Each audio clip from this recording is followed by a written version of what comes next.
Good morning, beautiful people. Happy Sunday. The Riveras have just come back from our vacation, and we brought more than souvenirs this go round. We traveled over to Virginia, spent some time in Yorktown and Jamestown, spent some time at a water park, and then went to DC to see some monuments. It was nice and cold. And now we reap the rewards of our adventures. And we are here in the home fighting off whatever bugs we got to contract on the way back and while we were out there. I know in the winter season, it is very likely that we're going to contract a bunch of bugs. And so I thought this would be a good opportunity to show you guys how we at the Rivera household manage sickness when it hits. The biggest thing you're going to see from us today is here. Say hello, everybody. You see, we are all snuggled up and resting, right? Because we're sick. That's right, Addie. I tell you, the number of times that I talk to people who want the silver bullet to recovery, are hoping to get better fast, and won't rest is astounding to me. I cannot overemphasize to you. Most bugs that hit us are going to be viruses, and most of the heavy lifting is going to be done by our body and our own immune system, right? To fight off the infection, prevent it from getting worse, and to recover from the infection. The vast majority of the time, it's going to be our own immune system that's going to do all the heavy lifting. Amber asked if it's the flu. I'm going to talk about that in just a second. Okay. And because that's the case, the most important thing that you can do, no matter what, is rest. And that tends to be the thing that people don't want to do. I have patients tomorrow. I have to catch up on a bunch of work, right? If I want to be successful in making sure that I am most prepared to take on this week, then the most important thing I can do today is rest. Why? Because my body is working crazy hard to fight off whatever it is that hit us. Now, Amber asked, is it the flu? Okay. One of the things that people want to know when they get hit by a bug is, what is it? Is it the flu? Is it COVID? Is it this? Is it that? Is it RSV or whatever? Okay. Unfortunately for the Riveras, I am a family medicine PA. And what I'm always thinking about is, how will the information I receive change the treatment? Okay. Now, because I run a direct primary care practice and my patients pay a monthly fee, they don't pay per visit, they don't pay for services used. The question for me is really just about, how are we going to affect treatment? Knowing the kind of bug, especially if it is more likely than not viral, doesn't change treatment. This is the reason why I do not order the tests. Because if you have been sick for 3 to 5 days and you're presenting with chills, a cough, a runny nose, maybe some loose stools, 99% of the time, you got a virus. You got a virus, right? The signs of a bacterial infection, typically severe fevers over 103 degrees Fahrenheit, blood in the stool, severe abdominal pain, rashes presenting themselves can be concerning for some sort of bacterial infection. When the throat is sore, everyone thinks about strep, so they want to get tested for strep. However, I'm going to tell you right now, if you have a cough and you don't have a full-on fever, the likelihood that you have strep is very, it's like 1 to 2% max, okay? All right. Because treatment will not change. I don't know if we have the flu. I don't know if we have RSV. I don't know if we have Haemophilus influenza. I don't know. But I do know is that the treatment is going to be the same. As my friend Samantha put here, hydrate, rest, repeat. Hydrate, rest, repeat. Right? Because it's not going to change treatment. Okay.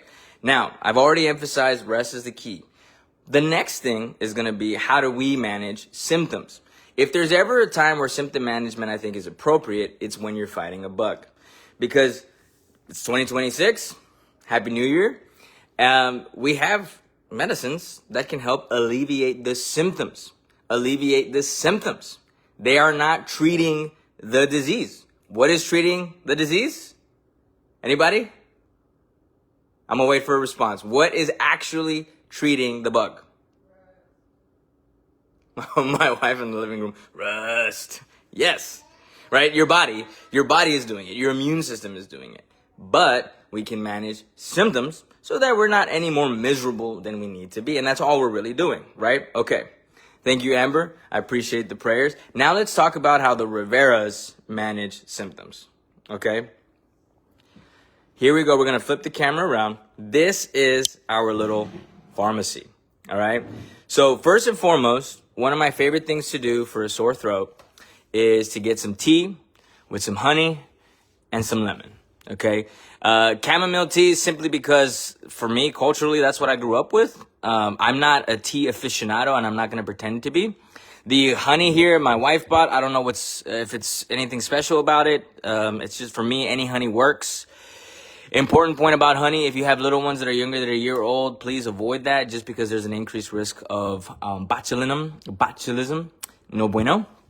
And then the lemon, that helps with a little bit of vitamin C. It makes the throat feel nice and cozy. It's good stuff, right? This is just a basic home remedy to alleviate temporarily some sore throat, and it's nice to get some warm liquids in you. I'm a big fan of the orange juice for some added vitamin C. Again, I like the citrus flavor, and while we're trying to recover. The answers came in. Yes, our body's immune system. Yes, 100%. Okay, right here. If you know me at all, I actually don't like water at all. I've been drinking juices and sodas since I was 5 years old on a near daily basis. But I'll tell you what, if you're going to catch me drinking water, it's going to be when I'm fighting a bug. Okay, I do try to make it a point to drink more water now, especially as a medical practitioner. But I'm going to tell you, if you're like me and you hate water, I feel you 100%. But this guy right here is key, because even though you may not be sweating or you may not be working hard, you are giving off a lot of water, and when you cough, when you're breathing heavy, when your temperature is up. And so you want to replace that so that your body can be efficient. Now this one right here, I'm going to tell you 1,000%, I'm not going to lie to you, is purely because I'm Latino. Okay? I don't know what evidence is behind it. I don't know what research has been done for it, but I am a Guatemalan American, first generation, and I promise you I was raised in Vicks Vaporub, where you put it on everything, and it's supposed to cure everything. Apparently it doesn't, but it absolutely makes me feel better.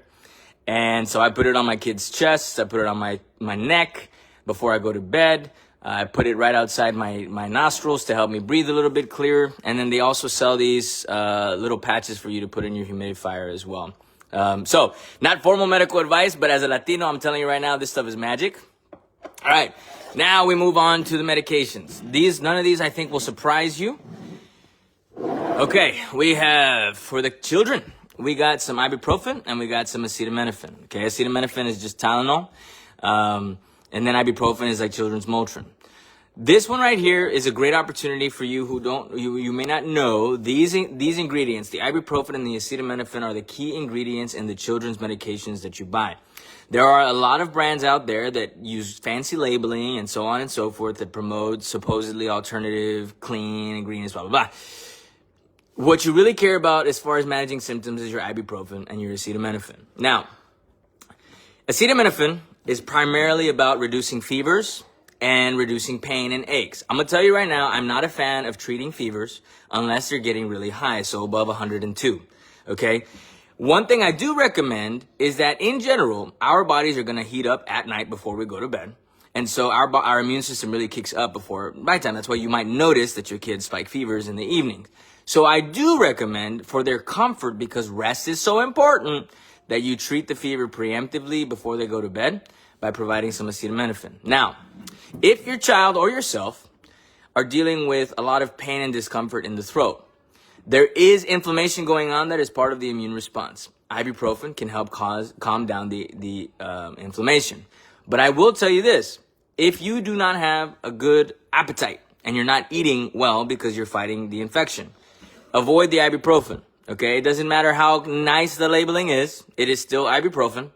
It doesn't matter that it's children's, and ibuprofen will irritate the intestinal lining, especially if you're not eating. So, as long as you're still able to eat and you're keeping down some food, this one is what we use to calm down the inflammation going on, which can help with the symptoms. You can double up on these. Again, if you are eating, you can double up on these every 4 to 6 hours. Follow the instructions and dosing, okay, for the age and the weight. And then if you have specific questions, and especially if you're a patient of mine, don't hesitate to reach out. All right. So these are staples, okay, for symptom management. Next are our cough suppressants and our sleep aids. Okay, right here, we have brompheniramine, okay, specifically made difficult to pronounce. What I want you to notice is it is just an antihistamine, all right? And then dextromethorphan is one of our more popular cough suppressants. Importantly, these ingredients are for older children. Okay, now here's what I want you to understand. This whole idea about nighttime, like for example, NyQuil right here, that's branding. Okay, the reason it's called NyQuil and the reason it's for nighttime is because the antihistamine, okay, the doxylamine succinate, is gonna make you sleepy. All right, now on the weekend, 10 out of 10 recommend if you're able to stay in bed and go to sleep, take this during the day. There's no rules that say that you can't take something like this during the day. The reason it knocks you out is the antihistamine, which in this one, what's it called, is our doxylamine, okay, doxylamine succinate. In this children's one, right, we got some night-night juice in here, which again, that's our brompheniramine. Sorry, I can't pronounce that. My English isn't very good looking. But same thing. This is going to make the kids sleepy. Now, because the kids don't have to go to work, if you're able to watch them and they can be in bed, having them take this throughout the day is fine. Let me explain briefly how I feel about cough suppressants. Look, trust me, I promise you I know how annoying coughs are. I promise, okay? I'm not indifferent to how much they suck, all right? And a lot of times, one of the reasons people reach out when they're first starting off with symptoms is that obnoxious cough. If you have an obnoxious cough, taking one of these so-called sleep aids is going to help you sleep through it. Antihistamines calm down the cough reflex as well, helping you sleep through the night.